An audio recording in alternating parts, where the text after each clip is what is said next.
Alright. Ahabu Shalom.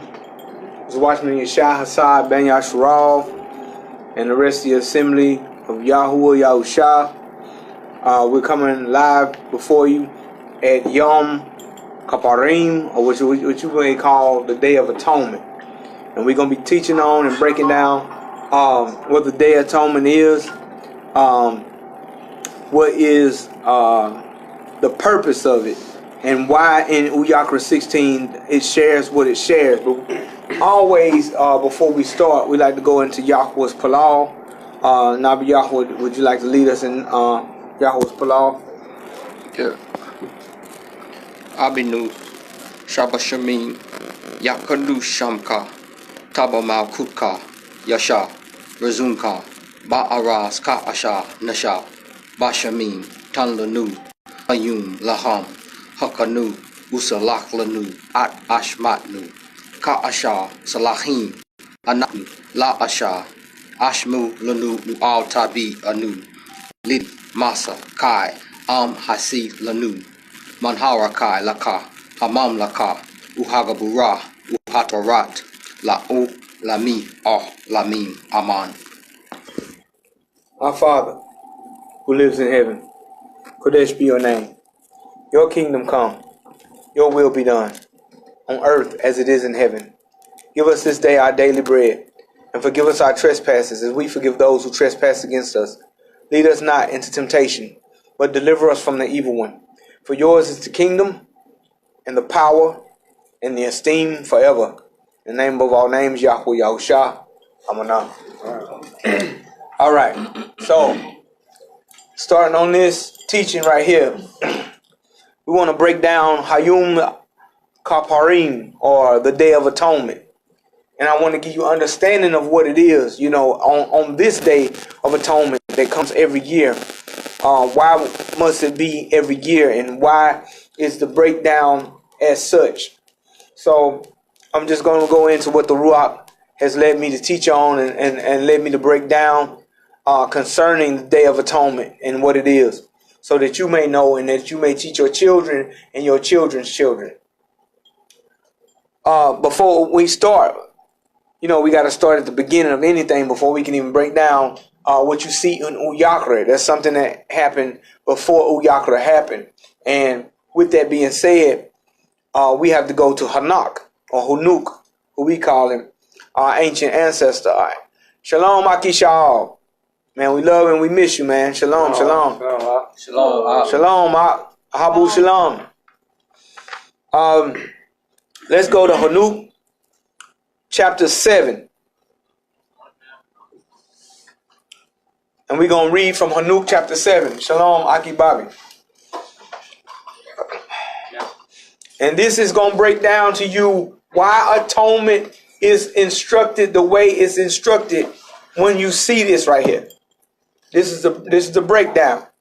So you'll actually see this reference too in Bereshit or Genesis 6. But Enoch gives a deeper explanation for that. That's why it was removed, because see, if you had Enoch, and then when Moshe wrote what he wrote in Bereshit, it all meshes together. It all comes together. So what we're going to do is break down what is written in Enoch. And then we're going to see how it lines up with Uyakra 16. And we're going to go there. It happened. This is 16. This is Enoch 7:1. It happened after the sons of men had multiplied in those days, that daughters were born to them, elegant and beautiful. And when the watchers, the sons of heaven, Benai Alahim is what it is in the Hebrew. That is not human people, because that's been taught that these were human righteous men that slept with women on earth and made giants. That is false. These watchers are spiritual beings. You're going to see that broke down in this book. When the sons of heaven beheld them, they became enamored of them, saying to each other, "Come, let us select for ourselves women from the progeny of men, and let us beget children." Now pay attention to this. Their leader, Simyaza, said to them, "I fear that you may perhaps be indisposed to the performance of this enterprise. What he's saying is, I'm afraid that you won't desire to go with me in taking of these women of the earth. Now pay attention to 4. And that I alone shall suffer for so grievous a crime. Wow. So already in his determined effort, he is purposing to gather others with him so that the crime won't just fall on him. Right. I want you to pay attention to that. Stick a pin in it. Because this is going to explain everything you see in atonement.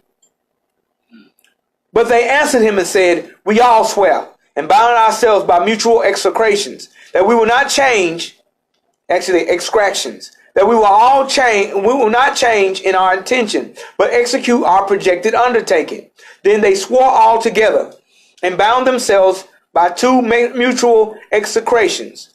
By the whole number, their whole number was 200, who descended upon Mount Ardis, which is on the top of Mount Hermon. That mountain, therefore, was called Hermon because they had sworn upon it and bound themselves by mutual execrations. These are the names of their chiefs. Samyaza. Notice that name. You're going to also see his name as Azazel. He's going to be called 2 different names. I want you to break that down.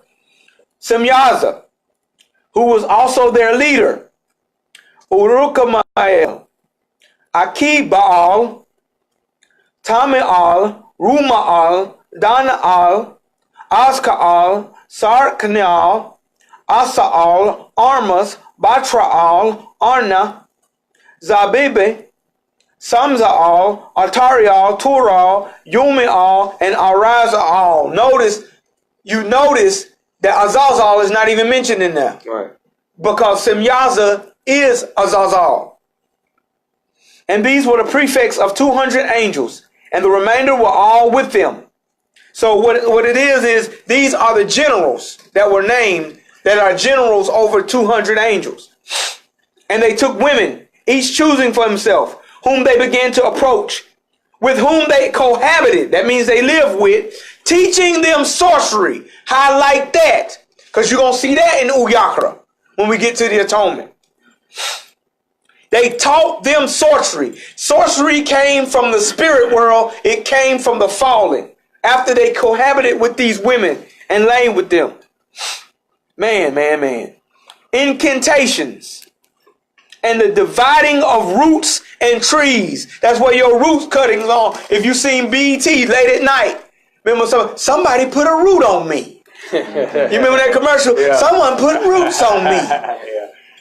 This right here, that root cutting was incantation to put roots on people. Man. And the women conceiving brought forth giants. And they bore to them 3 races. 3 races first. The great giants.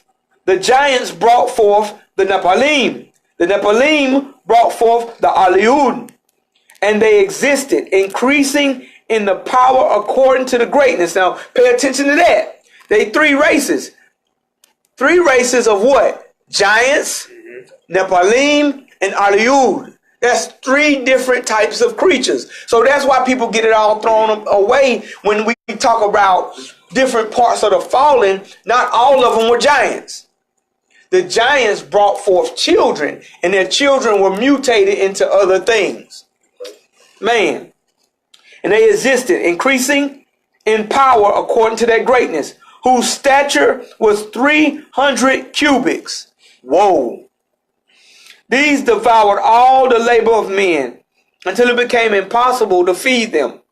When they turned themselves against men in order to devour them and began to, so first says injure birds. The actual R.H. Charles Ethiopic text says commit crime against birds. They begin to lay with them. Birds, beasts, reptiles, and fish. Wow. So if they laid with a human and made a giant, what would they create if they laid with fish, beasts, birds, and reptiles? Say monsters. Monsters. Exactly. To eat each other's flesh and to drink their blood. Pay attention to that. Eat flesh and drink their blood. That's why the Jack and the Beanstalk, the Fee-Fi-Fo-Fum. You know what I'm saying? He smells the blood of an Englishman. All this stuff is known by Hollywood.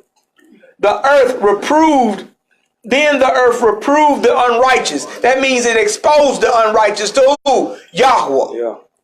Huh? Ain't that something? Now watch this. Now, then we see the name Azazel. Here's 8 and 1. Moreover, Azazel, that's Simyaza, taught men to make swords, knives, shields, breastplates. What is he teaching them? Things to produce what? Blood. Right. War produces blood. That's good. That's why Malak Daoud could not build a temple to Yahuwah. He said, because you are a man of what? Blood. Yeah. He was a man of war. Right, yeah. Huh? Let's see where you going at. And it says, well, who is this guy that popped over there? This guy. Anyway, we ain't even going to acknowledge that. It's been way off. Anyway, but they produce blood. So if they produce blood, actually, I am going to address that real quick. He said that Kevin Flowers, I don't know who this guy is, says that they were Canaanites. But the problem we have with that is they couldn't have been Canaanites because Ham had not had children yet when this happened. They came in the time of Yared. Yeah. Ham had not produced children yet. So that kills that argument based on them being Canaanites. So epic fail there. Let's keep. So they produce blood. So that's why Melech Daoud could not produce the temple for Yahuwah because they were, of blood. So then it says the workmanships of bracelets and ornaments. They use paint and the beautifying of eyebrows. They taught women how to have bracelet ornaments for beautifying of themselves. Stones of every valuable and select kind, all sorts of dyes, so that the world became altered. Let me mute this right here. Let's see. There you go. There we go. And it says, impiety increased and fornication multiplied, and they transgressed and corrupted all their ways. Amarzarok taught all the sorcerers and the divided the roots. Notice when war is there, sorcery is there. Root cutting is there. These things that they are creating is to cause blood on the earth. It's not just to do something. They're trying to produce blood for their children to enjoy. Boy. They're trying to call, what they say, it's a massacre. It's a what? Bloodbath. So they're trying to produce enough blood and sorcery to produce an environment so that their children can survive. I'm going to show you something. And armors the solution of sorcery. Baal, the observers of the stars. See there? The horoscopes. Akibal, signs. Tamiel taught astronomy. And Asaradal taught the motion of the moon. We're dealing with that now. And men, being destroyed, cried out, and their voice reached to heaven. Now, how do we know in context how are they being destroyed? Remember righteous Habal, or who they call Abel. When he was killed, his blood cried from the ground. That's what's going on. They are killing men off, and the blood is heard. Now, watch this. Then Michael and Gabriel, we know them, Michael and Gabriel, Raphael, Suriel, and Uriel, looked down from Shemayim and saw the quantity of blood. See there? Yeah. Mark blood. That's the whole reason why this is happening. It's to produce blood. We finna get to atonement. And why blood must be shed. Oh, yeah. Hallelujah.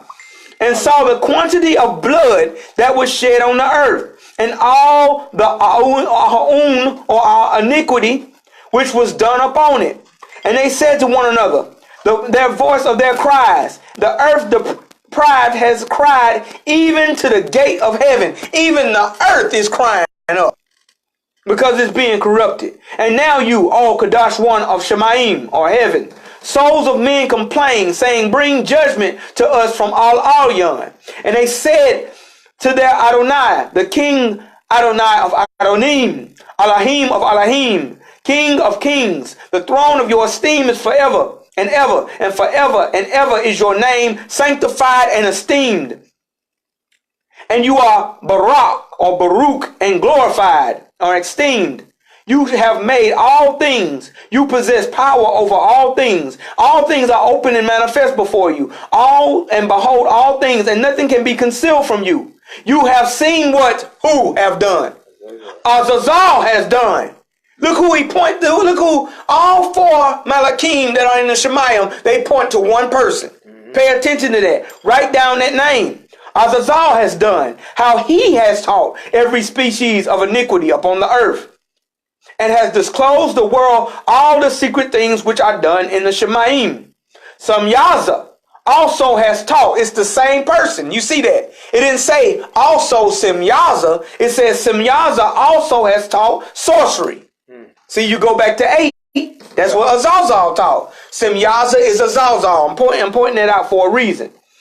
Simyaza also has taught sorcery, to whom you have given authority over those who are associated with him. They have gone together to the daughters of men, have lain with them, and become polluted. So he taught sorcery and gained authority because of his rebellion. Watch this. Man, boy. And have revealed their crimes to them. The women likewise have brought forth giants. Thus have the whole earth been filled with blood and lawlessness or iniquity. Look at that. And now behold, the souls of those who are dead cry out. See, you remember Abel. You remember his soul cried out from the ground because of the blood, and complained to the gate of heaven. And groaning, they're groaning of sins, nor can it escape from the unrighteousness which is committed on the earth. You know all things before they exist. Boy, look at that. You know these things would have been done by them, yet you do not speak to us. On what account? What on account of these things ought to we do to them? He is in so much control that he's not even bothered by that. You see this? He's not speaking because why? He's Kadash all the time. And man joins in the witness of the fallen. Yahuwah is not moved. He is still on his throne. Christians get that one right. He's still on the throne, no matter what's going on. So they present this to him. Why? Because he cannot look up on crime. He does not see the world the way it's being seen because he is in his Kadashness. So they bring the report. Then Al-Alyan, here we go. The great and Kadash one spoke and sent Arasalayur, the son of Lamech, boy, saying, say to him in my name, conceal yourself. Y'all know who that is, right? That's Noah. And it says, and explain to him the consummation which is about to take place. For all the earth shall perish, and the waters of the deluge shall come over the whole earth. This is 10 and 1, I'm sorry. And all things, and we're on 4 now, and all things which are in it shall be destroyed. And now teach him how he may escape. Look at his concern. The whole earth is being ate up, blood and lawlessness everywhere. He says, you know what? Let me consider the righteous man. Yeah. Send the word to the righteous one. Right, yeah. Huh? He didn't tell the wicked how to escape these giants or the lawlessness they done fell into. He said, you know what? I consider Noah. Have you considered my servant, Yahum or Job? It's the same thing. Right. Yahuwah sees the righteous. Right. Look at that. That's book. And Noah found Hasad in the eyes of Yahweh. Right, yeah. King James says grace in the eyes of the Lord, they say. But look at that. He's being considered. Yeah. And somehow Canaan, he died, and then he came back into Noah's time. And then he went back. We done passed by that Canaan stuff. Right. You got to know the book. And people going to post when they don't know the book. You silly, man. But anyway, he considers Noah. These people crazy. He considers Noah. And look at this. And now teach him how he may escape. Look at that. What's the Ruach supposed to do to us? Teach us all ways of truth and righteousness. Right. So that we'll be found worthy to escape the wrath to come. Barak YAHUAH. Same thing. Yeah. Hallelujah. Hallelujah. Man, pay attention to this. This is awesome. how his seed may remain in all the earth. What are we supposed to be doing? Not getting raptured. We are trying to remain. You see that? Yeah. We trying to remain in all the earth. And Yahuwah said unto Raphael, bind Azazal. Look at that. Hand and foot. So now I done warned the righteous. Now let me deal with the wickedness, the person who started all this. That's right out that book. Man, bind Azazal hand and foot. Cast him in the darkness and the opening in the desert. Pay attention to this. Which is in Dudaal. Cast him in there. Now let's focus on that. We binding him hand and foot, Azazal, and casting him in the darkness and the opening which is in the wilderness or desert. Cast him there. Throw up on him hurled and pointed stones. Woo! Well, you know that's gotta hurt. If you don't walk barefooted on gravel like I have as a country boy, that does not feel good. Cover him with darkness, that he may remain forever. Cover his face, that he may not see the light. And in the great day of judgment, let him be cast into the fire. Meaning, he ain't cast into the fire yet. He is bound in a prison until the time of the day of judgment. That's the day of Yahuwah we see in Revelations.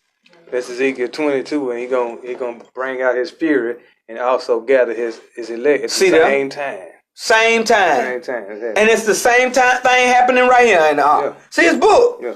We ain't adding nothing to it. It's all book. So watch this. Man, I'm finna show you what atonement is for.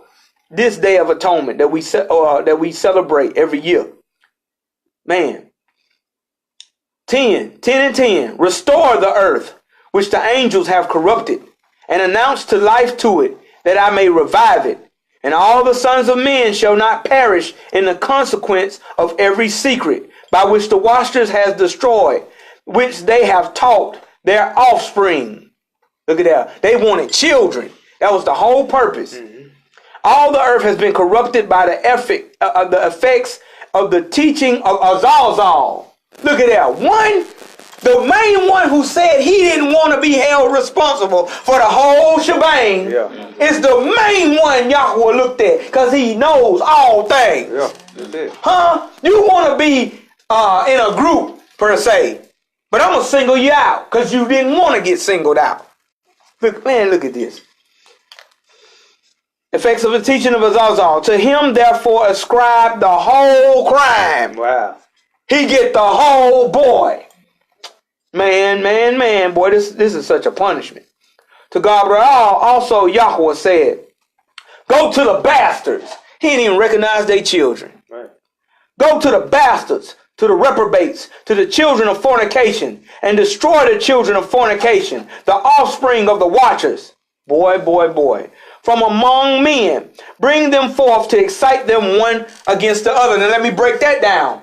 Anytime a human deals with a spirit, it is called strange flesh or fornication. That's why you see Kafar said that the homosexual men lusted after what? Strange flesh. That is fornication. Anytime a spirit and a human go together, Yahuwah does not see that as marriage. He does not see that as marriage. Ain't that something? It's people now. Kesha is one of the artists who says she sleeps with fallen angels. She sleeps with spirits. Yeah, all on YouTube. That you ain't heard it, I ain't making it up. That is fornication to Yahuwah. And watch this. If it's outside of the design, you are spirit. I created you to be spirit. This is man. I created him to be human, and his daughters are flesh and blood. That is fornication. That's why two men can't get together, because that's outside the design. Right. That's why two women can't get together, because it's outside of the design. I didn't make that up. Yahuwah made that up. The creator, Baranu, our creator. Barak YAHUAH. He made that. So we must stick to his plan. That's why you cannot produce anything from that. See what I'm saying? But these spirit beings, because they were masculine, they were able to go into women and create these corrupted beings. Now watch this. The offspring of the watchers from among men, is 13. Bring them forth and excite them one against the other. So he said, bring them forth and make them agitated against each other, where they fight each other. So when you fighting against your brother, what spirit are you really of? Ooh, wait.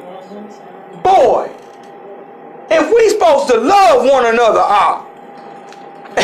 you going back to the back of the book. Read it, If you fight against your brother, what spirit are you really of? Because how can you even love your hood if you can't even love your brother? Oh, there, say it loud, say it loud. You got it. I ain't got it here. Well, when you get it, let Mark say that loud again. say it. How can you say that you love your hood when you can't even love your brother if you see him daily? Come on. Ain't that something? That's enough. That's in the book. We're going to keep going through it. And I want Art to find that when you get it. Here we go. Here. You got it, Art? Go ahead. Read it. This is Y'all Code 3 and 13 going to 18. Or James. James. Go ahead. Who is a wise man and endued with knowledge among you? Come on. Let him show out of a good conversation his works with meekness of wisdom. But if you have bitter envying and strife in your heart, esteem not and lie not against the truth. The wisdom descends not from above, but is earthly, sensual, and devilish. For where envy and strife is, there is confusion in every evil work. But the wisdom that is from above is first pure, then peaceable, gentle, and easy to be entreated, full of mercy, good fruits without partiality, without hypocrisy.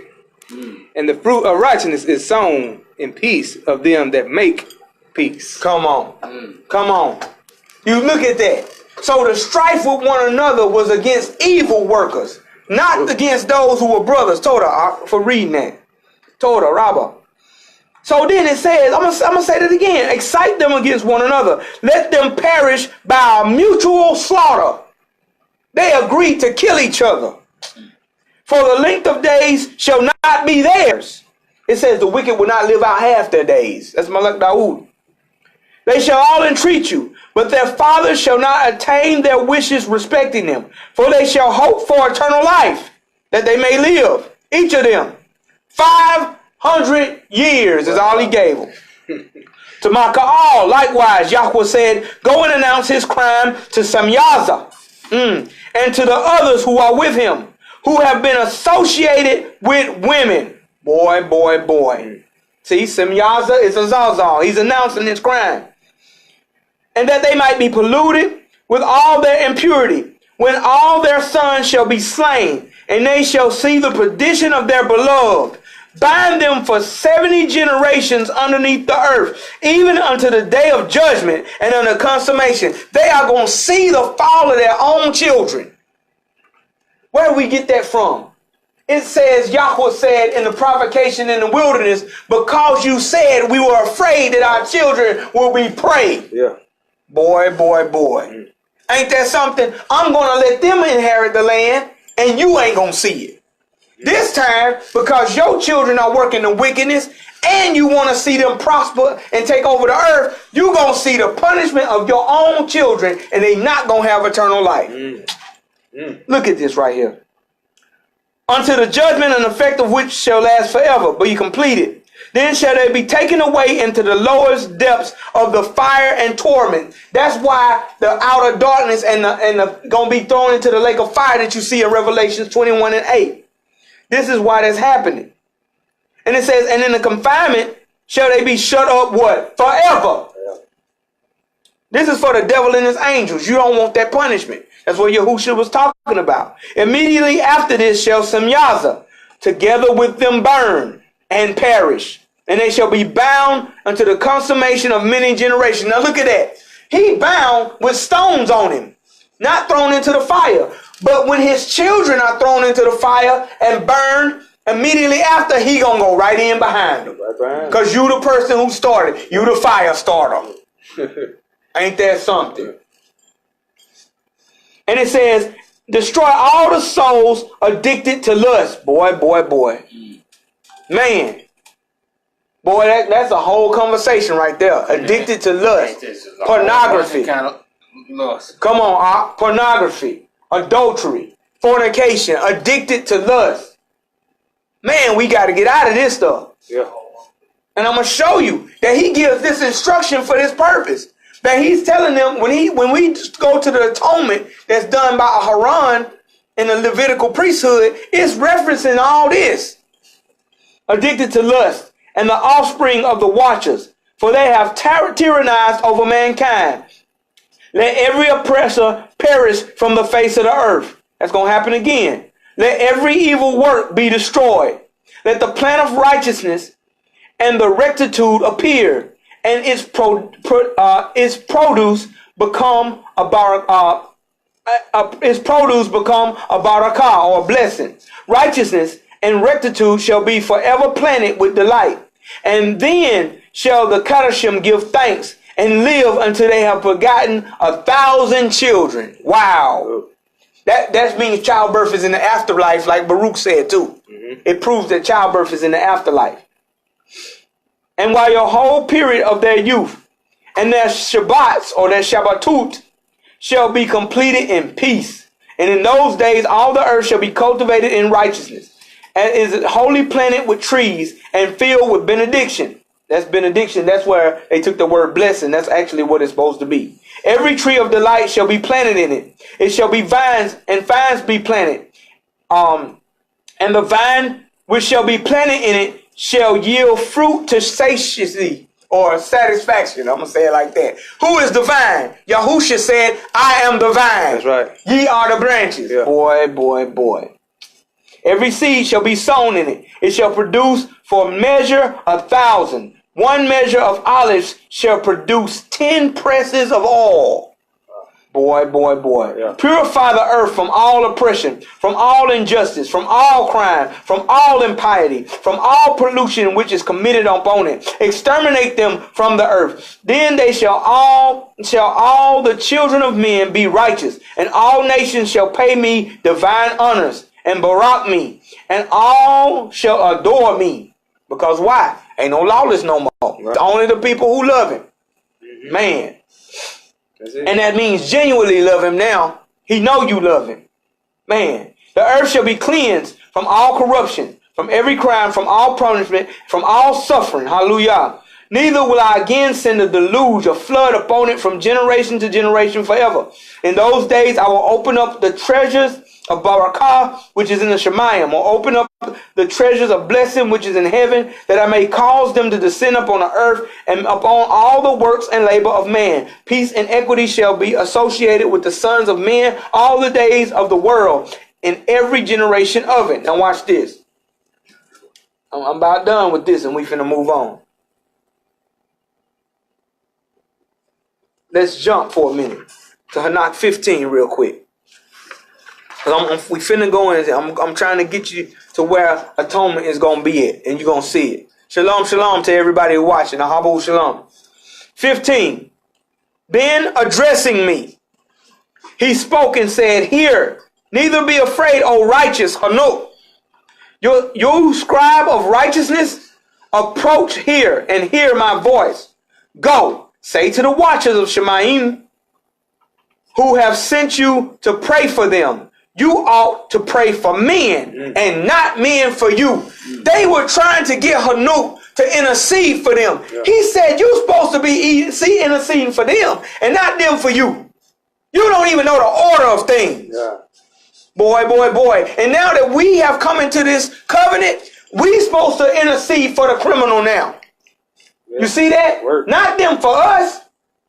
They can't say I'm going to pray for you. We supposed to pray for them. Yahuwah hears us. Yeah. See that?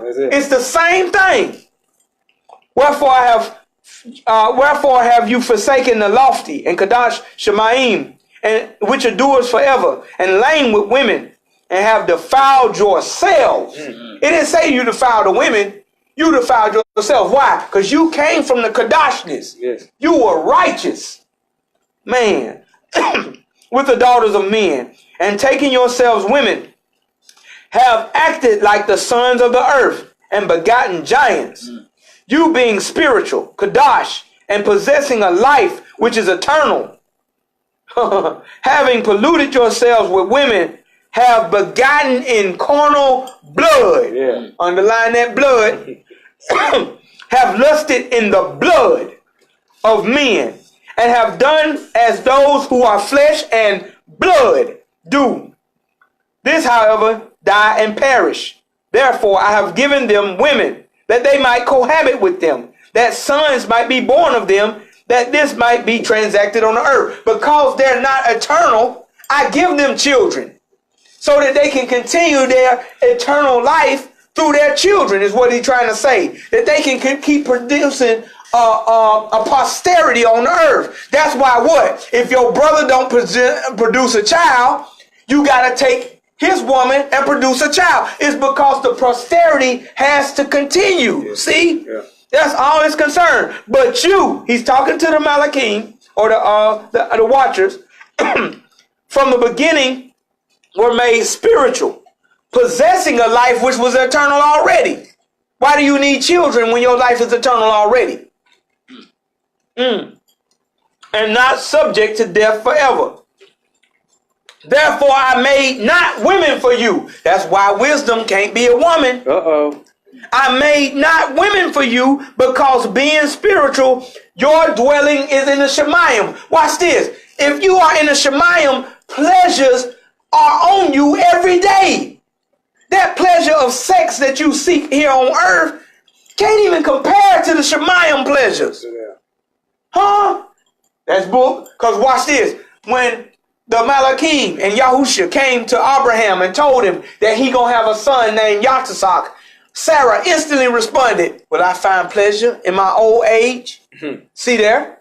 It's a pleasure to procreating. It's a barakah. It's a pleasure there. But because you live in the Shemayim, you already receiving greater pleasures. Why would you want to go down? This is why they received the curse. Now, the giants who have been born of the Ruach and flesh, I thought the Ruach and flesh war with each other.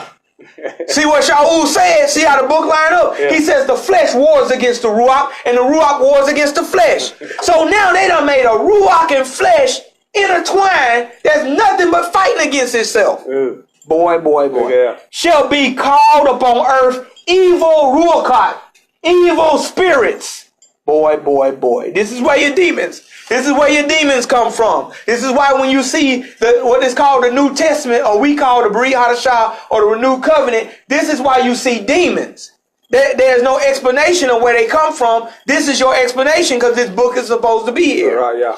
Hallelujah. And on earth shall be their habitation. Evil Ruach shall proceed from their flesh, because they were created from above.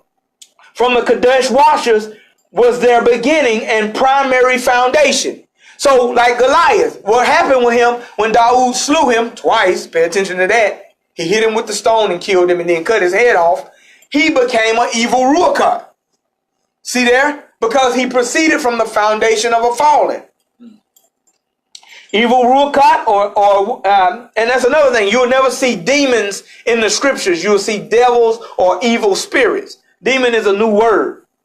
Evil Ruach, or evil spirits, shall they be upon the earth. And the Ruach of the wicked shall they be called. Spirits of the wicked shall they be called. The habitation of the spirits of heaven shall be in heaven.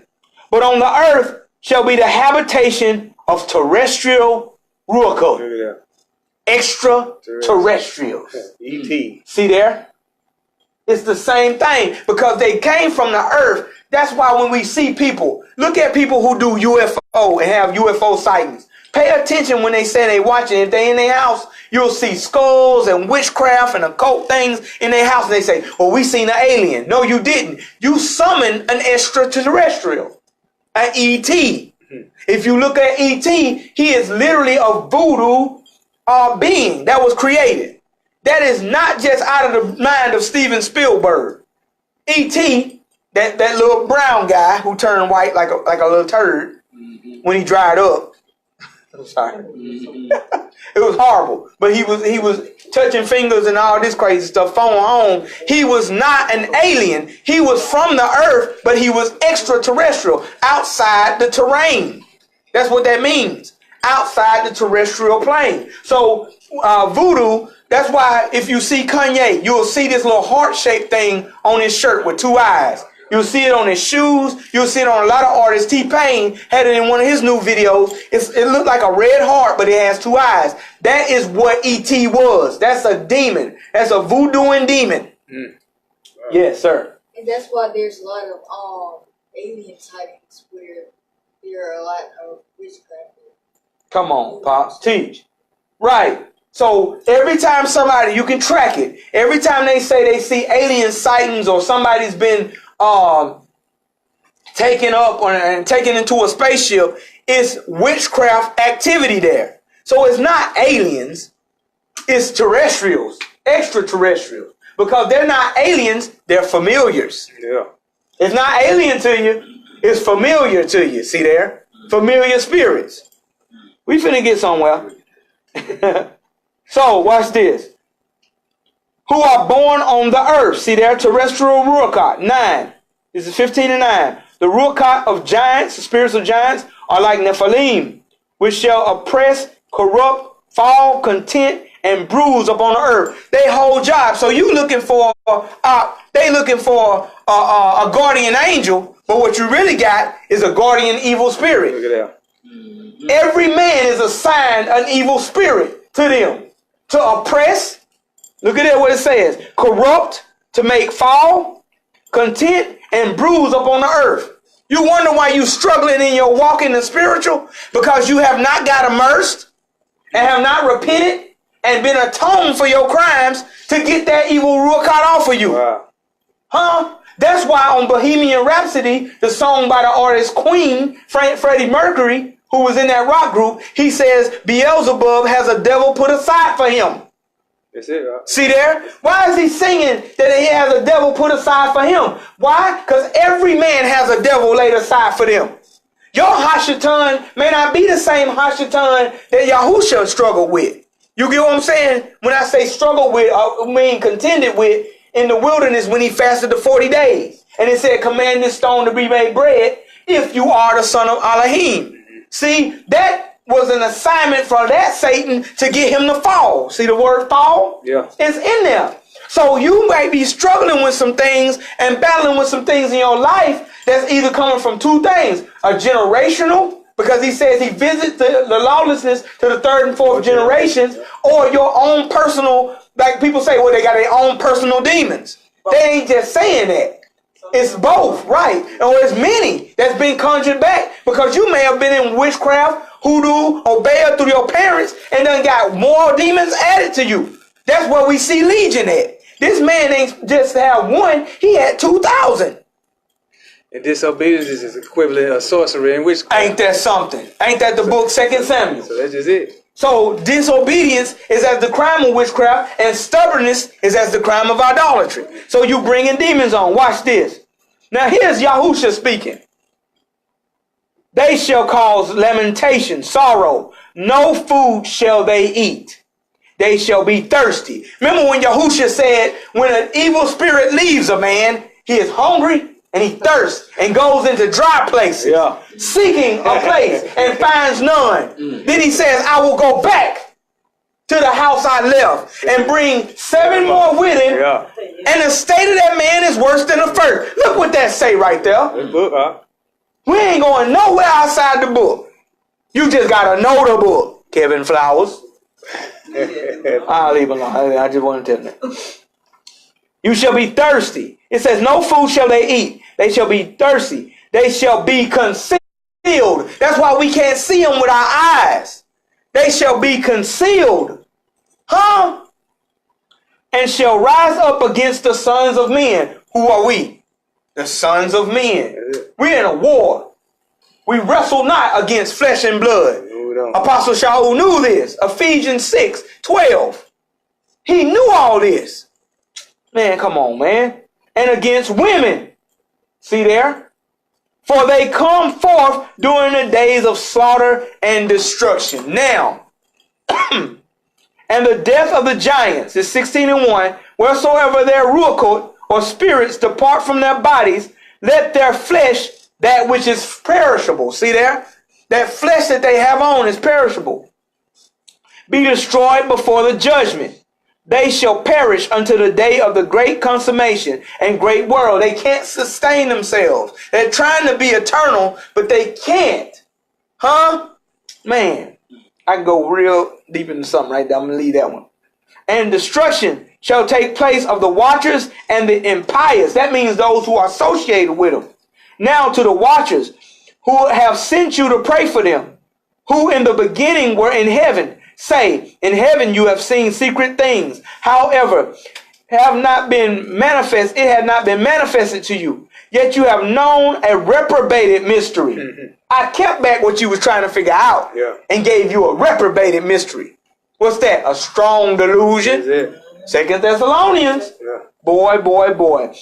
And this you have related to women in the hardness of your heart, that by the mystery have women and mankind multiply evils upon the earth. Oh. Say to them, never therefore shall you obtain peace. Pillow talk. Ain't that something, Let me share you some secrets on the bed. See there?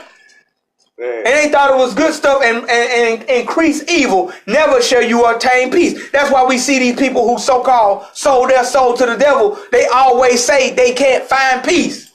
They can't find it. That's why they end up killing themselves or dying of a drug overdose, or Hashatan comes and just scoops them up because they are in full sorrow and lamentations. They'll never find peace. That's why Michael Jackson was getting all them drugs in him so he could sleep. Never find peace. Wow. Never find peace. Now watch this. Now, with that understanding, let's go to YAHUAH or Leviticus 16. Let's see if it lines up. Shall we? Let's see if this book lines up. See, don't just jump into the middle of a book or the end of a book and think you done figured it out. There's always a story to something. There's always a story to something. Right, yeah. Barak YAHUAH. Yeah. Yeah, give me a second. This camera doing some things. I'm back up out here. Yeah. 16. YAHUAH 16 and 1. Y'all turn with me. All who watching. Shalom, shalom. Torah for watching. We started at Chanuk. Don't deny that book. Don't deny that book. Just because the church told you that book shouldn't be in the canon. And when you do that, you are following the Catholic Church. That book was in the Coptic text and the Ethiopic text. That book belongs there. That book is scriptural. Now watch this. You're going to see. Yeah, he was the dedicated one. That's what his name Chanuk means. Watch this. 16 and 1. Now, with that understanding, Azazal got what? Prescribed all the crime upon himself of blood and sorcery. Yeah. Boy, watch this now. And YAHUAH spoke to Masha after the death of the two sons of Haran, when they offered before YAHUAH and died. And YAHUAH said unto all Masha, speak unto all Haran, your brother, that he come not at all times into the place, Kadash place, within the veil before the mercy seat, which is upon the ark, that he die not. Can't come in there all the time. Right. For I will appear in an anon, or a cloud, upon the mercy seat. Thus shall Aharon come into the Kadash place with a young bullock for a crime offering, a ram for a burnt offering. He shall put on the Kadash linen coat, and shall have the linen breeches. That's breeches for the country people. Breeches, pants, upon his flesh, and shall be girded with a linen girdle, and with the linen turban shall he be attired. That's a head covering. To prophesy and pray. These are the Kadash garments. Therefore he shall wash out his flesh in water. There's immersion or cleanse it. And so put them on. And he shall take of the assembly of the children of Yasharal. Pay attention. 2 kids of the goats. 2. They're going to be used for 2 different things. Yeah. Pay attention to this. This is very important. 2 kids of the goats. Watch this. For a crime offering, and 1 ram for a burnt offering. And Aharon shall offer out the bullock of the crime offering. He got to offer the blood for himself in order to get to the Kadash of Kadashness. Right. Or you call the holies of holies. He got to have blood upon him. which is for himself. See there? I jumped the gun a little bit. Crime offering, which is for himself, and make an atonement for himself. You got to take care of your house first. Go ahead, Doc. What makes the atonement? What makes the atonement? It's the covering. It's the blood.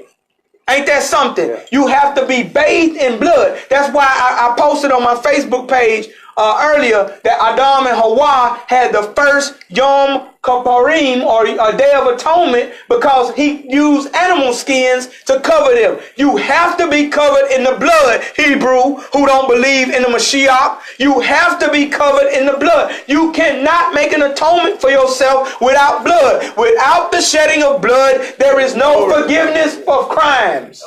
Amen. King James says no remission of sins. Without the shedding of blood, you cannot have that. So he had to do a bull offering first to cover himself, to make an atonement. Why? Because if he did not, he would die. Thus the bells and pomegranates and a rope around his ankle. Drag that boy out of there. Drag him straight out when he stopped ringing. And for his house. So he makes atonement for himself and for his house. That's every operant man that we know. You got to make an atonement for yourself and for your house before you can move forward. And he shall take out 2 goats and present them before Yahuwah at the door of the tabernacle of the assembly. You're going to hear the same story with Yahusha and Barabba. Boy. Can't wait to get there. And Aharon shall cast lots upon the 2 goats. 1 lot for Yahuwah. Look at that. And the other for Azazel. In the King James, you see scapegoat. But if you do this. Go to Leviticus 16 Strongs. If you got Google, just type in Leviticus 16 Strongs and go to godrules.net. It will give you all the Strongs concordance of Leviticus 16.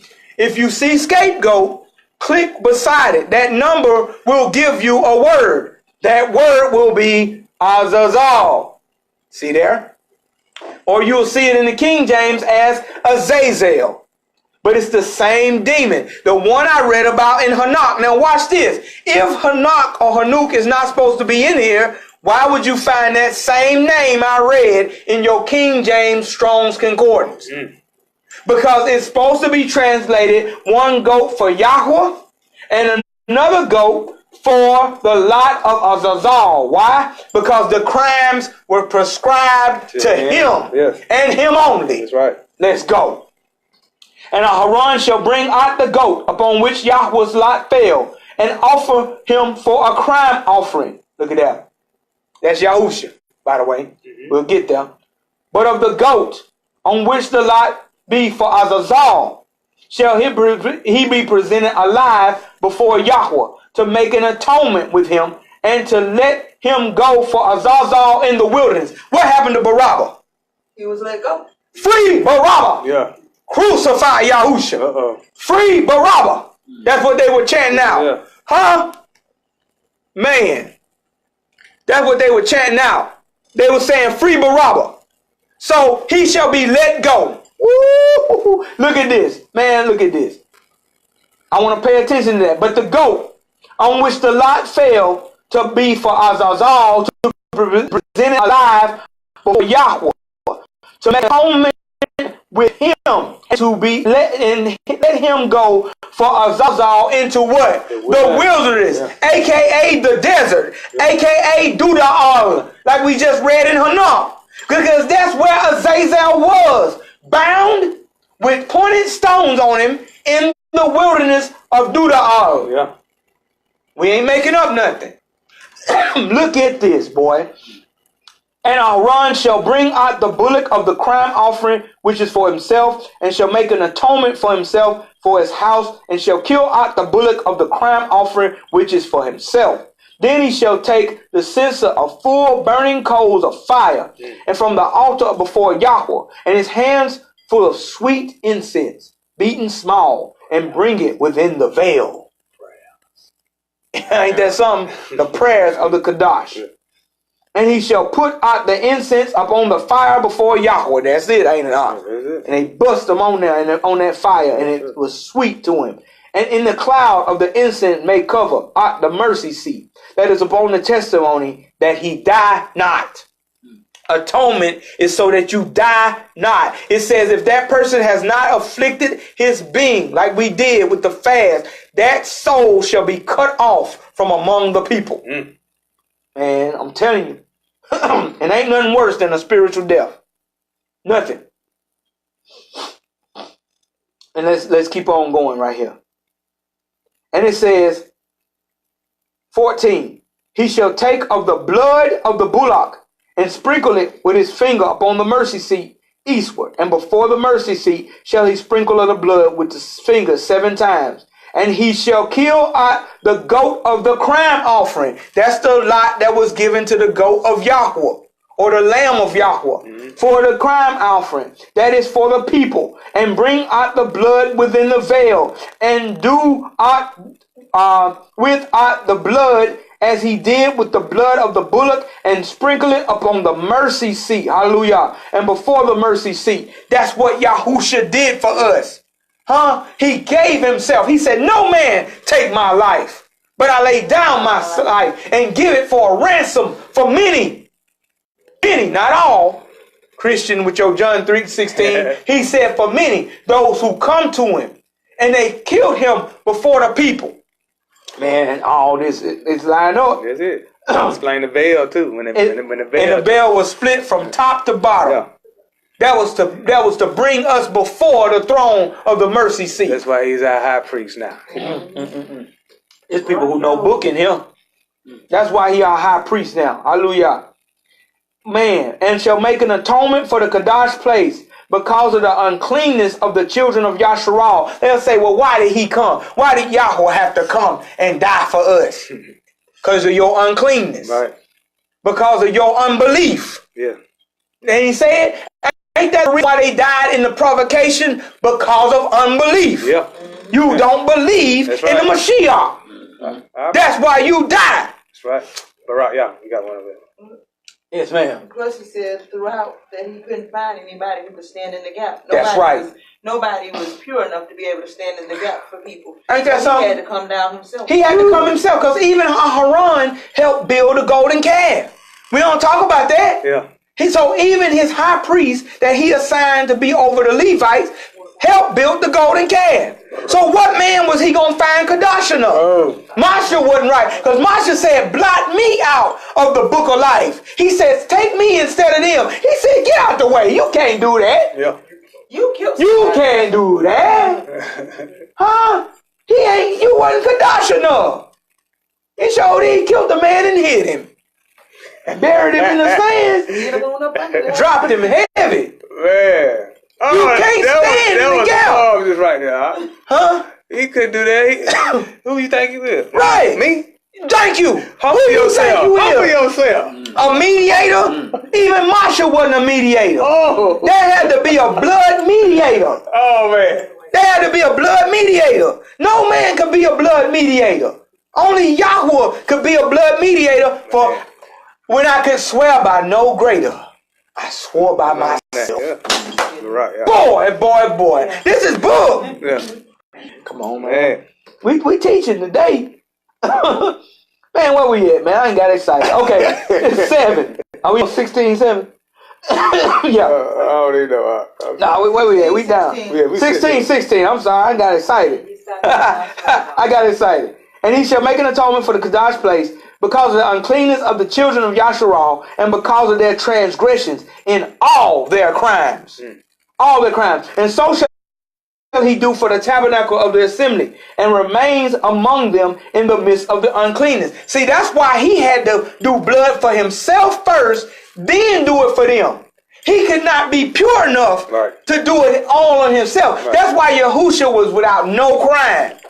He was without no crime and full of the Ruach of Yahuwah. He was Yahuwah.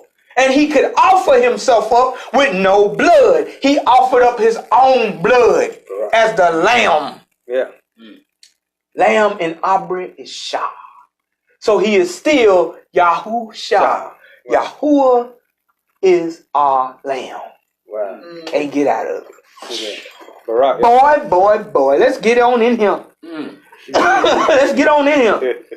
And it shall be, there shall be no man in the tabernacle of the assembly when he goes into make an atonement for the Kadash place until he come out and have made an atonement for himself and for his household and for all the assembly of Yasharal. And he shall go out to the altar that is for Yahuwah and make an atonement for it, and shall take of the what? Blood.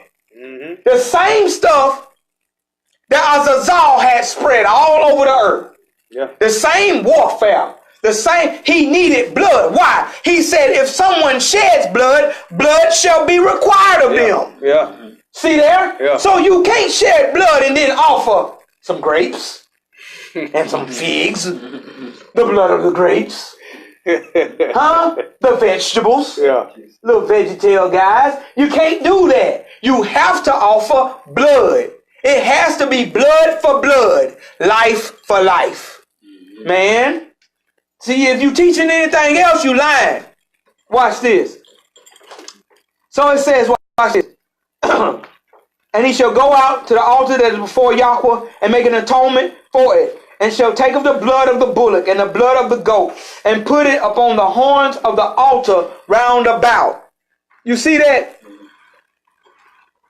Oh boy. And he shall sprinkle of the blood which is on his finger 7 times and cleanse it and hollow it from the uncleanness of the children of Yasharal. And when he hath made end of the reconciling out of the Kadash place and the tabernacle of the assembly and at the altar, he shall bring out the live goat. Now he bring in what? The live goat.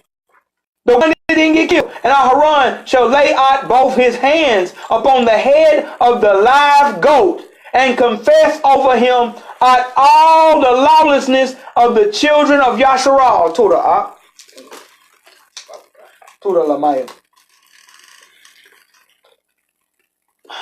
Look at that. So he took the live goat and laid his hands on it. Watch what happened with Barak. We gonna look at that.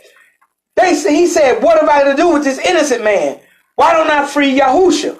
They said, let this crime be on them and their children. They laid all the crime upon the live one. Man, bruh, come on.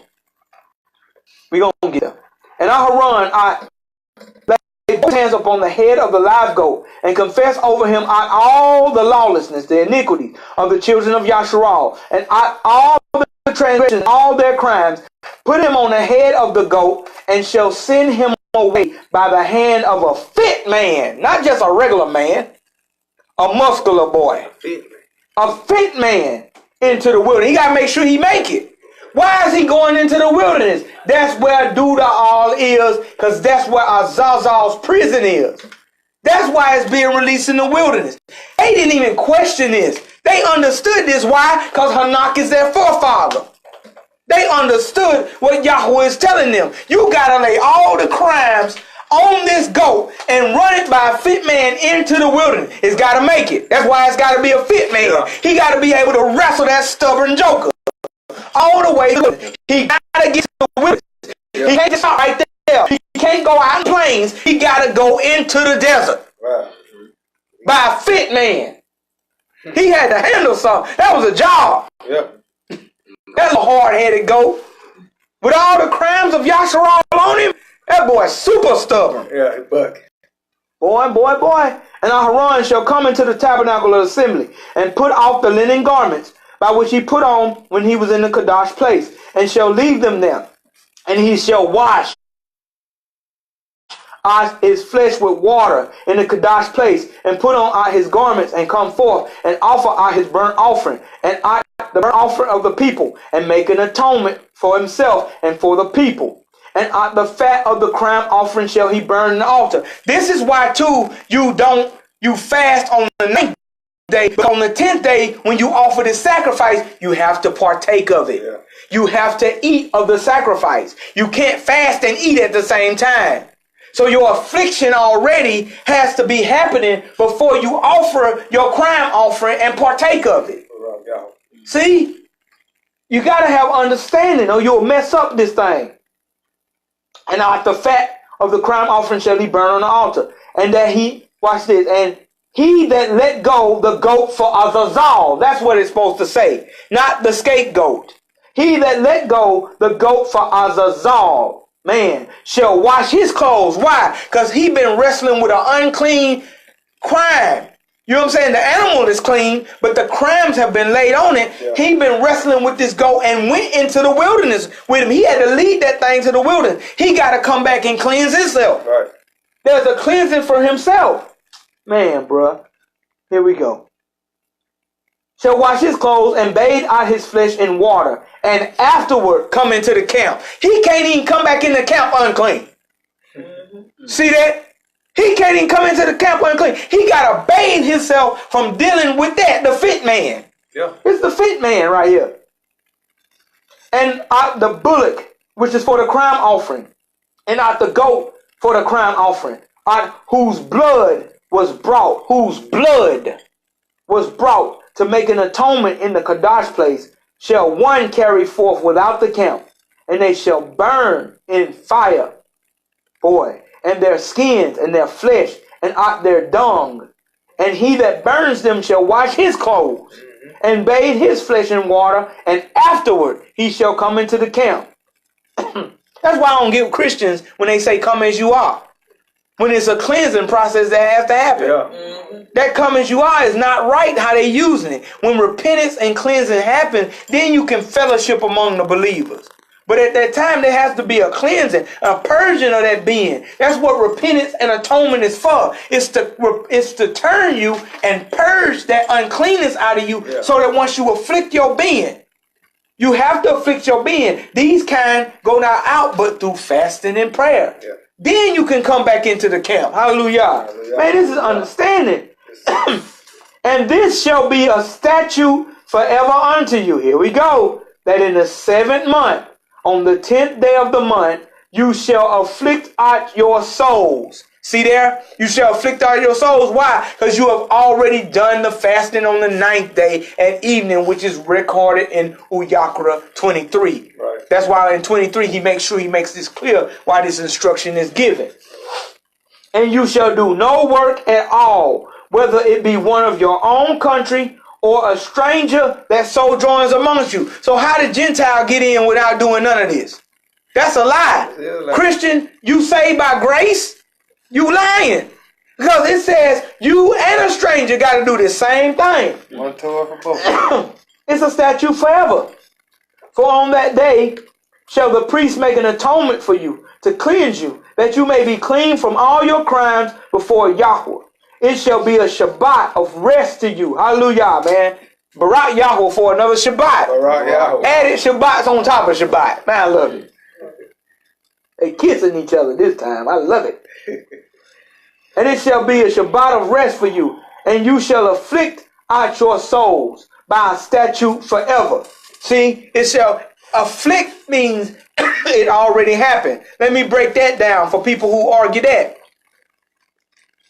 If you have to offer an offering or a sacrifice, how do they know you are not going to afflict yourself that same day? You can say, oh, I woke up late.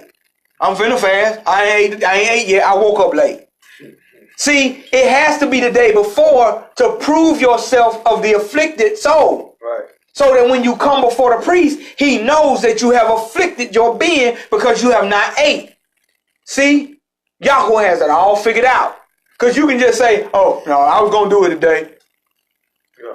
Well, it's 3 o'clock in the afternoon. I mean, you know, when are you going to do it? Yeah, the flick is that humbling. Right, the humbling. Yeah, so they know. Right. You really ain't with that. Exactly. And your being is brought low in that affliction. So you have already afflicted yourself so that you can present that sacrifice. You have fulfilled the requirements to offer the sacrifice. Because watch this. You can't offer the sacrifice if you cut off. That person must be cut off who has not afflicted himself. You completely cut off. Hashatan, he comes and he tries to exalt himself above That's right. everything pertaining to him. So if we come with our own ideologies, right, and our own thinking, we're doing as Hashatan doing. Come on, we're going against the word of Yah. Man, you better teach. So that's what it's got to line up. That's not a humbling. If you don't sit up here and follow what Yahweh has instructed us to do, and you want to do what you want to do and twist it to your like. That's what you do. That's what Hasatan do. See? That's the adulterous woman that's speaking. Boy. The whore. The whore. And so, with that being said, it's got to be 9th day, evening to evening, like he instructed. So, let's see what we're visiting right here. It shall be a Shabbat of rest unto you, and you shall afflict out your souls by a statute forever. You can't afflict yourself and rest at the same time, because it don't work like that. You can't sit comfortable when you're hungry. You can't. Time slow down on you. No. Time slow down. And the priest whom he shall anoint, whom he shall consecrate out to minister in the priest's office in his father's stead, shall make an atonement, and shall put out the linen cloth and the Kadash garments. And he shall make an atonement for the Kadash sanctuary. And he shall make an atonement for the tabernacle of the assembly, and for the altar, and make an atonement for the priests, and for all the people of the assembly. And this shall be an everlasting statute unto you. Look at this. To make an atonement for the children of Yasharal. This shall be an everlasting statute. That means forever. Yeah. That's why we do it every year. See? So how can a Christian take that? Don't touch that. That's not yours. Don't touch it. Remember that? Don't touch that. That's I'm stupid. Anyway. And shall be an everlasting statute unto you, to make an atonement for the children of Yasharal for all their crimes once a year. That's why Hebrews, when you read Abram or Hebrews, it says for the priest could only do it once a year. See? But now Yahusha has came to settle it once and for all. High priest. High priest. Huh? Kohen Gadol is what it is in Abri. Kohen Gadol. Man. And he did as Yahuwah commanded at Moshe. Who commanded Moshe? Yahuwah did. Ain't that something? This is for an everlasting thing, to make an atonement year to year. Now watch this.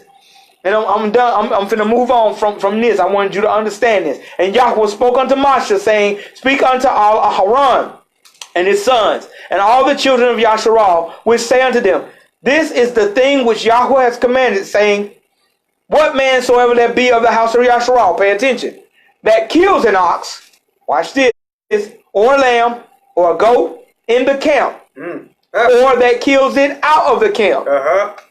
Both, right? Yeah. And brings it not to the door of the tabernacle of the assembly, to offer an offering unto Yahuwah before the tabernacle of Yahuwah, blood shall be imputed unto that man. He has shed blood, and that man shall be cut off from among his people. You cannot offer an offering to eat it and not bring him an offering. You cannot kill an animal to eat it and not bring Yahuwah an offering. Christians use it as money. They say bring money to the house of the Lord. No. He's saying if you have shed blood and do not bring that offering to him, blood is upon you. So that's how you know it ain't money. Because why don't they say, well, I'll just give you a couple of shekels for it. Yeah. Let me enjoy this lamb. No, blood. It's all about blood. To the end, man, look at this. To the end that the children of Yasharal may bring their sacrifices. Not a sacrifice of praise. You little queer boy up there. It don't work like that. Nice try. They being their sacrifices, which they offer out in an open field, even that they may bring them unto Yahuwah, unto the door of the tabernacle of the assembly, unto the priest, and offer them for peace offerings unto Yahuwah. That's why, watch this. Rewind back. He told the children of Azazel and the people who associated with them, they will never find what? Peace. Yeah. So offering this offering of blood brings peace upon the person who did it. Boy, look at here. Yeah. You receive peace now. Peace offering. Yeah. You are making an atonement of peace unto Yahweh. Look. No beef. I ain't got no beef with you. That's what it is. Yeah. I've shed blood and I'm offering a peace offering unto Yahuwah so that there will be peace in my house. Right, yeah. Peace in my assembly. Peace among my people. See, that's what a peace offering is. So how do we do this under Yahusha? Since he is our sacrifice, now we are living sacrifices. Yeah. So that when we atone for Yahuwah, when we have afflicted our being, and we present ourselves Kadash in this assembly as living sacrifices, this is a peace offering. Right, yeah. That's why we must eat. Huh? That's why we must feast before him. He eats and dines with us. He sups with us, the book says. Wow. He's eating with us a peace offering. You want healing now? This is the perfect time for it. You want deliverance now? This is the perfect time for it. You need a petition of Yahuwah to ask him for something? This is the perfect time for it. Why? I have kept your feast. Matter of fact, there was a king who did that. His life was shortened. He went to Yahuwah and said, I kept your feast. He had the prophet turn back around and give him 15 more years. Why? Because he said, I kept what you have told me to do. Your Shabbat and your feast. It's Kiskiyahu, or who they call Hezekiah. That's book. So when you want something from Yahuwah, he doesn't care if you ask him, because he said, whatsoever you ask in my name, it shall be done. He just don't want you to be lawless, then ask. Wow. It's context. Yeah. He don't mind you asking, because now you a son. Yeah. What father won't give good things to his children? Ain't that book? So he's wanting you to ask, but watch this. What's the best time to ask a person? Watch this. Let me give you an example. If you met a millionaire and he invited you to lunch, what would be the best time to bring up a conversation about a loan or something you need? Would it be when you don't know him and type him a little letter and send it on Twitter? Or send an email? Or when you sitting there at the dinner with him, you can request of him what you need. See there? You are sitting at the table with the King of all kings. Right, yeah. He is in the midst of us. Right, yeah. Where two or more are gathered together, he is in the midst of Rumamu Yahuah. Yeah. Barak YAHUAH. Right, yeah. Rumamu Yahuah. He is in the midst of us. So now we can request things for him. I ain't worried about my life. When I can sit before the king and petition him something I need. Yeah. Man. That's book, yeah. That book. Hey. Don't worry about that. Barak YAHUAH. Matthew 6. Man. This is understanding what Yahusha was telling us. If you don't understand this, how can you move forward? If you don't understand the earthly things, how can I tell you of heavenly things? Yeah. Let's go, man. Let's finish this out. Man. To the end, I'm going to read that again, that the children of Yasharal may bring their sacrifices, which they offer out in an open field, even that they may bring them unto Yahweh. This 17:5. Unto the door of the tabernacle of the assembly, unto the priests that offer them for peace offerings unto Yahweh. And the priest shall sprinkle out the blood upon the altar of Yahweh at the door of the tabernacle of the assembly, and burn the fat for a sweet savor unto Yahweh. And they shall, watch this, this is what the point I wanted to make, and they shall no more offer out their sacrifices to devils. Why did he bring that up? Out of the blue, seem like, if you just reading this. Yeah. But in the context, that's what they were doing with Azazal. They begin to worship them as devils. You get what I'm saying? Yeah. They begin to worship devils as Elohim. Yeah. So now he's reversing the curse on you. That they no more offer their sacrifices unto devils, after whom they have gone a-whoring. This shall be a statute forever unto them throughout their generations. So when you repent, atone, and cleanse yourself, now he gives you an everlasting statute not to go back whoring after devils. Right. Because now he's reversed the curse. Right. Why would you go back into the curse on your own? Yeah. Right. Boy. It's all about this. And you shall say unto them, whatsoever man there be in the house of Yasharal, or of the strangers which sojourn among you, that offers a burnt offering or sacrifice, and brings it not, see there, to the door of the tabernacle of the assembly to offer it unto Yahuwah, even that man shall be cut off from among his people. Not just Yasharal, the stranger. See there? That means everybody can get a piece, but you better give your piece to the king of peace. Boy, ain't that something? Man. And whatsoever man that be of the house of Yasharal, or the strangers that sojourn among you, that eats any manner of blood. Why does he bring that up? Because they were eating blood at the time of us all. See that? They begin to eat blood and damage man. It's the same stuff. So if they eat any manner of blood, I will even put my face against that soul that eats blood, and will cut off him from among his people. That's why you see in Acts 15, they give the instruction to the Gentiles not to eat things strangled, sacrifice to idols, or eat blood. Yeah. Why? It's under this law right here that's eternal. He didn't give them no different law because they're special Gentiles. Right. Christians act like they just the most special thing now. He didn't give them no special Gentile law. He gave them something to bring them back into the atonement covenant. The blood covenant. So instruct them not to eat blood. That's a key thing. Why? Because that's key so that you can learn how to keep the Shabbat. That you can learn how to wear zitzut. That you can learn how to walk in this every Sabbath day. But the initial instructions is tell them not to worship devils. We just touched on that. Eat things strangled and eat blood. It's all book. I will set my face against that person. 11. For the life of the flesh is in the blood, and I have given it to you upon the altar to make an atonement for your souls. So I have given you blood to atone for your own being. Yeah. Man, for it is the blood. Yeah. Man, you better mark that right there. Oh, yeah. It is the blood that makes atonement for the soul. Yeah. All the blood Barak YAHUAH. Of Yahusha. That is why he came to shed blood. These two bear witness. Yeah. The water and the blood. The immersion and the blood. Because when you get immersed, you get covered in the blood. Yeah. You have to have the blood. Hallelujah. Hallelujah. Therefore I said unto the children of Yasharal, no soul of you shall eat blood. Neither shall any stranger that sojourns among you eat blood.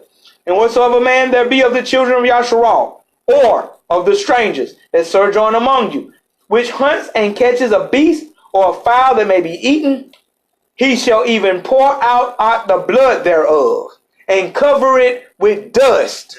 Look at the concern and the importance of the blood, for it is life of all flesh. That's why I always tell you, that's why the Native Americans would drink buffalo blood, so they can get strong as buffalo.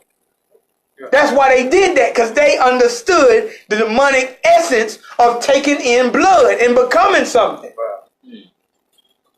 That's why the Illuminati and all these people teach the drinking of blood, that spirit cooking thing that I touched on the dangers of entertainment. They drinking and eating blood. Kesha ate a human heart on stage and drunk its blood.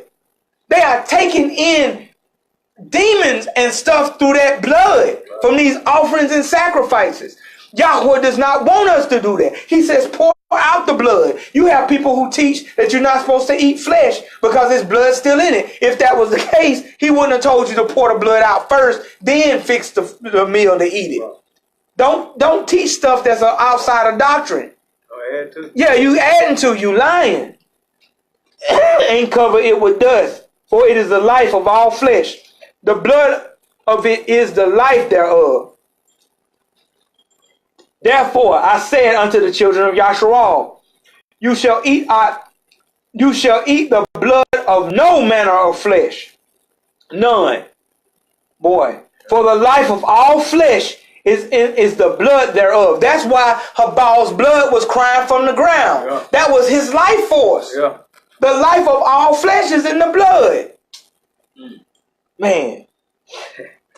Whosoever eats it shall be cut off. And every soul that eats that which died of itself, or which was torn with beasts, whether it be of your own country or stranger, which shall both wash his clothes and bathe himself in water and be unclean unto the evening, then he shall be clean. Now here's hasad, or loving kindness, offered to you. If you eat something that dies of itself, you're not going to get cut off, because you may not have known it died of itself. Somebody might have sold you that meat. But you'll just be unclean to the evening. See, that's where the mercy comes in. It's always in effect. But he's given direct instructions not to eat blood. But he shall, if he wash them not, or bathe his flesh, then he shall bear his iniquity. So if he eats that thing and don't clean himself, it's the same way he told them that when they released the beast that was unclean, that had the crime on it and all that, they had to clean themselves before they come back in the camp. If you didn't do that, you bear your iniquity. Now watch this. Let's go here, and then I'm done. Matthew YAHUAH, or Matthew. So I got to give you Barak YAHUAH. Got to. Because that's the same Torah. Yeah. And you would say, Same Torah. same Torah. Man, that's good. We got to do that. So I got to give you Barak YAHUAH. Look at this right here. Let's go to Matthew, or Matthew YAHUAH, 27:1. I'm about done. I want you to understand this. 27:1, Matthew YAHUAH. And when the morning was come, all the chief priests and elders of the people took counsel against Yahweh to put him to death, Yahusha. And when they had bound him, they led him away and delivered him to Pontius Pilate, the governor. Then Yehuda, which betrayed him, who they called Judas, when he saw that he was condemned, repented himself and brought the 30 pieces of silver to the chief priests and elders. The dog yelped. That's not cock crows. The dog yelped. That's in the context. Saying, I have committed crime against, and I have betrayed the innocent blood. The innocent blood. And they said, what is that to us? You see to that. And he cast down the pieces of the silver in the temple and departed and went and hanged himself. He put his own crime upon himself instead of asking for forgiveness of Yahweh. He is in the pit. As a preacher told me, he is in the Shemayim, or in heaven with the Lord. That is a lie. How? Hey, that 30 pieces of silver? Yeah, that was the price of a slave. Also in Shemot. Uh-huh. Shemot 21:32, it said, Go ahead, I'll read it out. if the ox shall push a manservant or a maidservant, he shall give unto him their master 30 shekels of silver. Look at that. And the ox shall be stoned.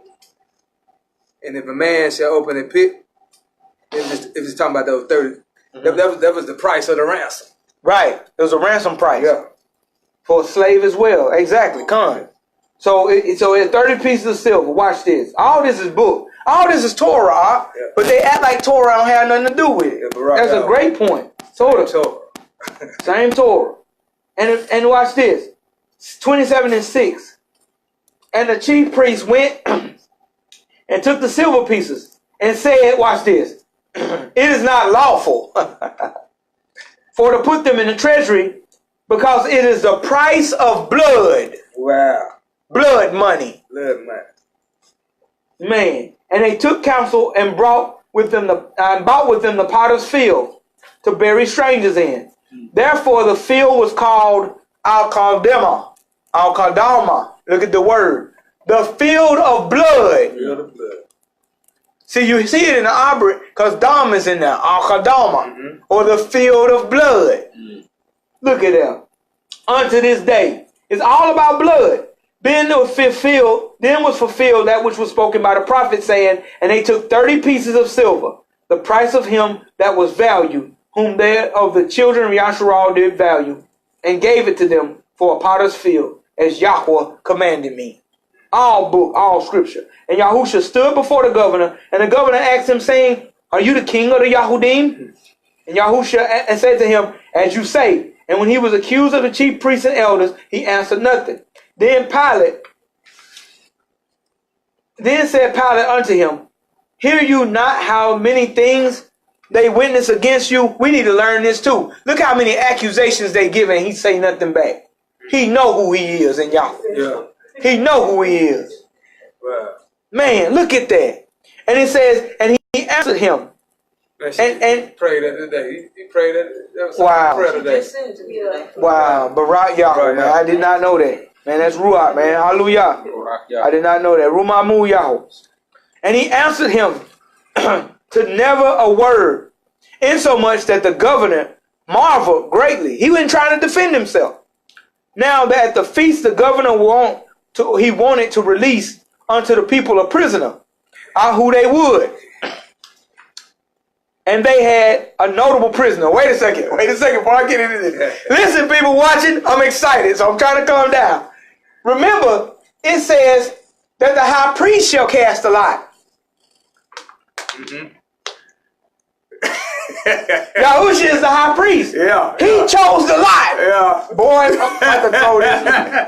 Remember in Uyaka it says the high priest. Yeah. Choose to cast a lot. Yeah. No man take my life. Yeah. I lay down my life. He told a lie. I'm going to cast a lot. Boy, I'm not going to say nothing. I'm going to let it be chose. I'm going to cast a lot. Boy. Man, y'all better understand this right here, man. I'm getting chilled. Look at this. Now the feast, they had a prisoner who they would. 16. And they had a notable prisoner called Barabbas. Therefore, when they were gathered together, Pilate said unto them, who will you that I release unto you? Barabbas or Yahusha? Two goats. Yeah. Barabbas or Yahusha, which is called Mashiach. See there? A Mashiach. For he knew that for envy they had delivered him. Not a disbelief. They knew he was the Mashiach. They envied him because he was the Mashiach. Yeah. You understand that? They said, I adjure you by the living Elohim. Tell us if you are the Mashiach, the son of Elohim. He said, I am. And you shall see me on the right hand from this point on. He tore his clothes. What more if he need to do? He said he was a Mashiach. Get him. And he knew that for envy, they seen the signs and wonders. Yeah. They seen the eyes open. They seen the lame walk. Right. They seen crimes forgiven. They envied him for that. Boy. Wow. Two goats. And when he was set down on the judgment seat, his woman sent to him saying, have nothing to do with that just man. For I have suffered many things this day, in a dream. Look at that, They say we don't dream no more because of him.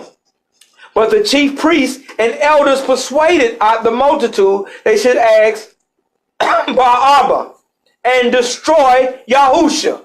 Look at that. So they should free the goat to Azazel and destroy Yahusha, the lamb that should be slain for Yahweh. Man, same thing. And the governor answered and said unto them, whether of the two shall I release unto you? They said, At Barabbas. Man, this book is something else. It's amazing, ain't it? How it lines up. When you understand, it's not given to everybody to understand. Right. Barak YAHUAH, that he gives it to his children. Barak YAHUAH. Man, this is a gift that we sitting here understanding this. Yeah. Men for thousands of years have not understood this. This is a gift from Yahweh.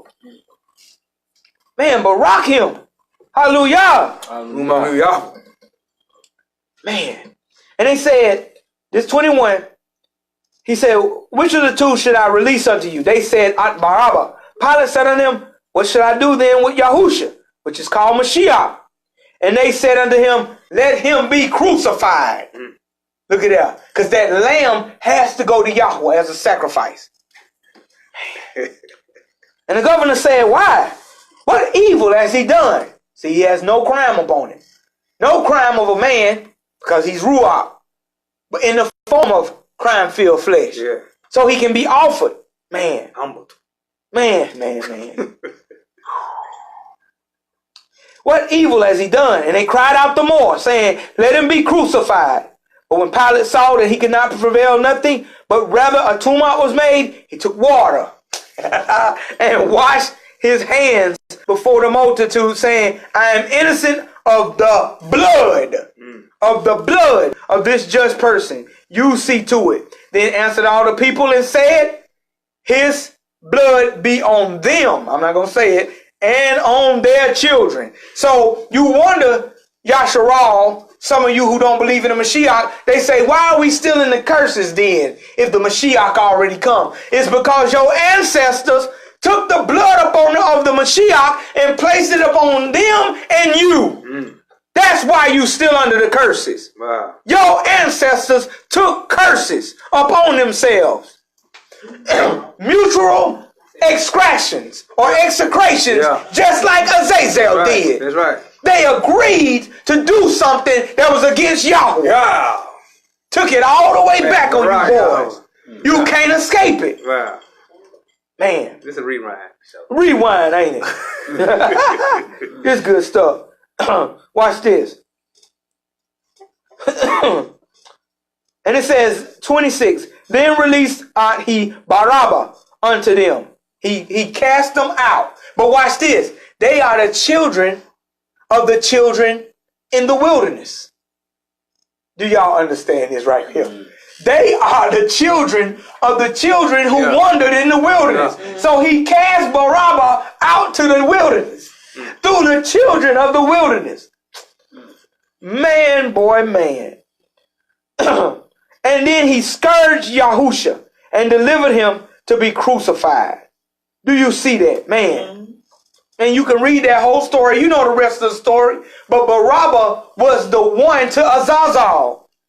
He was full of crime. Yeah, full of crime. The crime was laid upon him. That's why he was in prison. It took the high priest to lay the crime upon you. Caiaphas was the high priest already. He put the crime on Barabbas already. He was a notable criminal, it says. He was well known for his crimes. They knew he was a criminal. So watch this. All the assembly laid their hands of their crimes upon him. They knew he was a criminal and released him. Into the will. Boy. I'm done after this. Let's go to Acts, Ma'asim, or Acts 27. Now they say after Yahusha died and he rose and he sits on the right hand, they say, JC, that now he done away with all that. You ain't got to worry about that no more. Wrong. I'm finna show you. They knew they had to deal with this. Look at this right here. This is Acts 27 and 9. I'm going to read just this part. You can read the whole thing for yourself. Now, when much time was spent, and when sailing was now dangerous, because the fast of Yum Kaparym was now already past. That means they knew that it was a fast you had to do for Yom Kippur. Y'all see this? It was already done. This is Lucas writing this. This is Luke, a Gentile. History says he's a Gentile doctor. But he's telling you that there's a fast to Yom Kippur in Acts 27 and 9, even in your King James Christians. Zoom. Zoom. That's it. Zoom, Mark. Zadi wa mim. It means fast. Zoom. To cover your mouth. Ain't that something? Don't eat a thing. The fast of Yom Kippurim. They'll say you don't have to, but right here it shows it. Now already passed, Shaul admonished them. Look at that. And since Shaul knew that, I'm finna close it out with the epic one right here. Since he knew that, and he did that, let's finish it right here. Final one. Find that boy right quick. Get out y'all way. Find it. Come on now. Where you sitting at? Huh? I'm looking for Colossians. Colossians 2. I got it right here.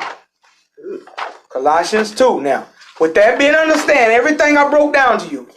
Now let's hear what Shaul is actually saying. I'm not going to read the whole thing. You need to read Colossians 2, start at 1, and you will see. Matter of fact, I should read the whole thing, but for the sake of time, I'm going to jump through it. I want you to see that, though, that he's talking about them have not seen his face in the flesh. But let's get here.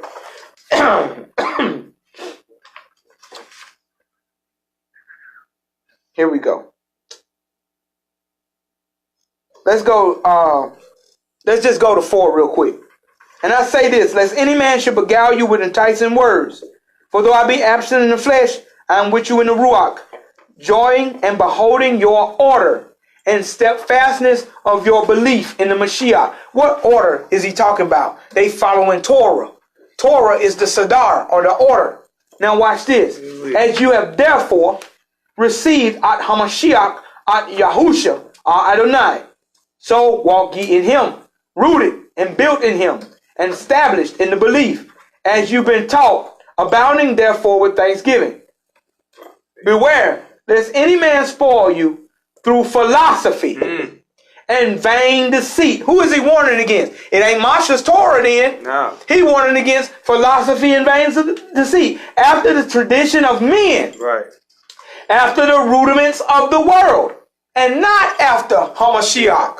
See how Christians jump past all this and use certain scriptures. I'm going to point out the one they use. They missed that one. For in him dwells all fullness of Elohim bodily. Some translations will give you this. In him dwells all the fullness of Elohim in bodily form. Yahuwah is Yahusha. Yeah. You can underline 9 and just say that all day long. Yahuwah is Yahusha. For in him dwells all the fullness of Elohim in bodily form.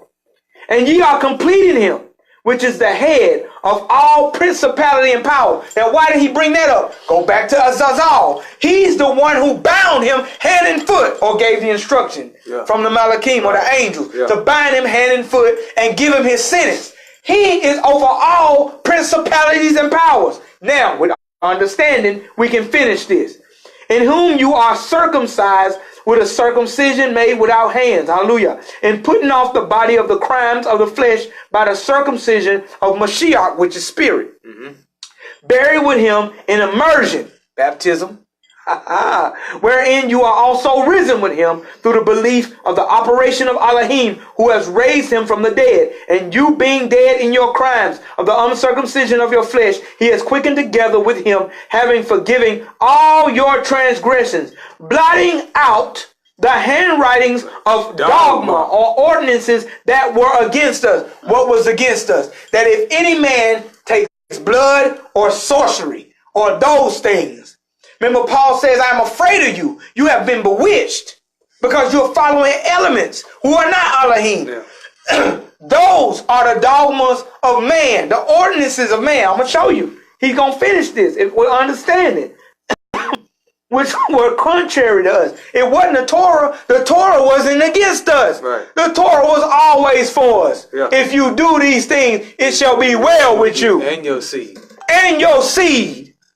Man, people lying, and took it out the way, nailing it upon the tree or the stake, having spoiled principalities and powers. What principalities and powers he spoiled? Azazal, who is Semyaza, Armas, Bakaz-El, Arna-Al, Uri-Al, all the ones I named earlier, he spoiled them. Yeah. Because they were the ones set against you to destroy you, not Yahuwah. Right. Why do people have a tragedy happen and the first thing they say is, why did God do this to me? They always blame the Creator.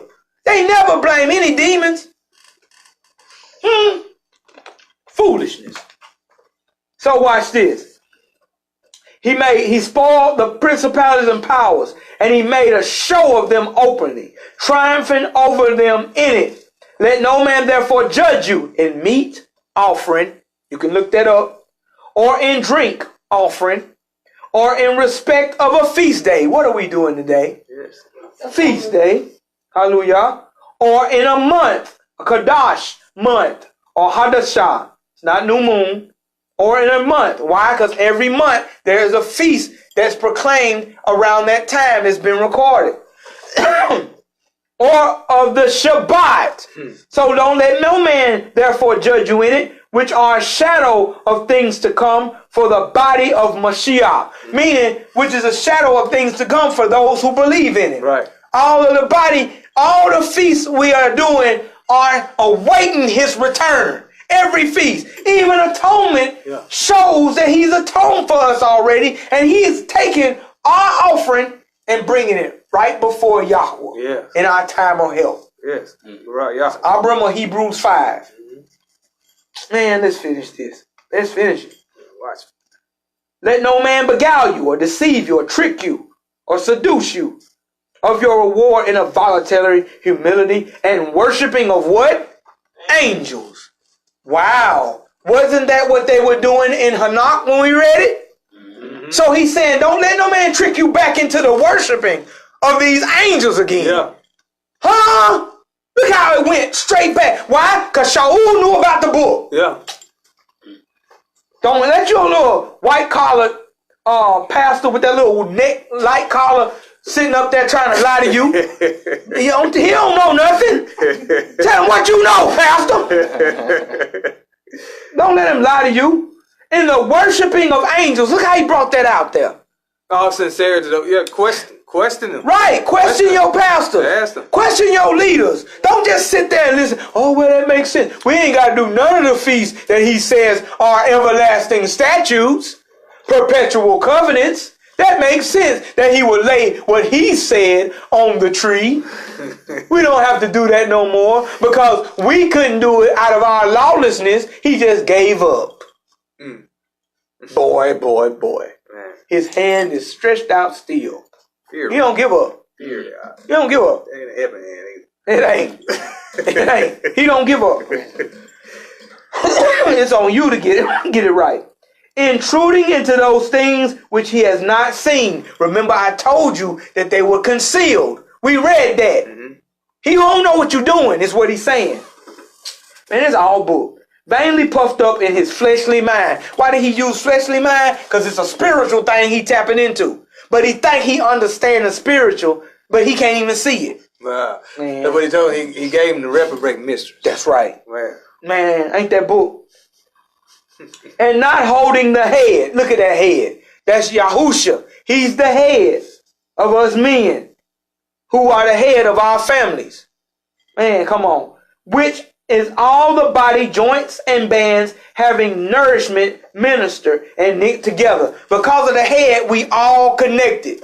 Facebook, all of you watching who believe in Yahuwah Yahushua, we are all connected together. Hallelujah. We are knit, watch this, in nourishment. Not just put together, but being nourished by the same vine. Yeah. Boy, we eating good. Barak YAHUAH. Man. Woman asked me today, a Christian asked me today, she said, so what do you call yourselves since you're not Christians? I said, we're Nazarene. She said, Nazarene. Nazareth. That's how she did. She called it. Nazareth. I said, yeah. I said, here's the vine, we are the Nazarene, or the branches. We are knit together, every believer, with every talent, with every gift, nourished by one vine, him. And without him, we can do nothing. Yahuwah 9 or John 15. My cousin Claude preached that one time excellently. Awesome. Without him, we can do nothing. I remember that still. Awesome preaching. Without him, we can do nothing. So we're knit together for the nourishment of one minister. Knit together increases with the increase of Yahuwah. He gives the increase. Yes. Yeah. Wherefore, if you be dead with Hamashiach from the rudiments of the world, watch this.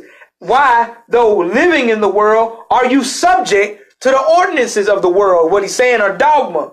Touch not, taste not, handle not. You know what that is? That's superstition he touched on. That wasn't not eating unclean animals. You get what I'm saying? That's superstition. Don't do that. Don't taste that. Don't handle that. That's superstition he touching on. Watch this. Here's the context for it. Which are to perish with the using. After the commandments and doctrines of men. After the commandments and doctrines of men. How's this the Torah? Yeah. Somebody been lying. Or what you call the law. Which things have indeed a show of wisdom in will worship, meaning you can manipulate that stuff. That's why yoga people can sit there for hours with their little hands drawn up and their little feet crossed. That's will worship. You got wisdom in that. Why? Because you done tapped into some knowledge secretly. So it look like you deep. That's why everybody chasing you. Oh, look at how he shriveled up in the dog fort pile. Or whatever he called, the donkey pile dung. You look like you doing something and everybody, oh, he's so deep. That old nature boy over there, oh, shalom. That old nature boy over there walking around naked with his women. You know what I'm saying? And he's sitting there looking like he deep. You get what I'm saying? And everybody following after that. That's the will worship that Shaul is talking about. You get what I'm saying? That's not righteousness, though. I'm going to finish this, and we done. Which is show wisdom in worship and humility and neglecting of the body, not in any honor to the satisfying of the flesh. See that? That's the whole thing. It ain't even honor to the satisfying of the flesh. They doing stuff to pull themselves away, but it's still angel worship.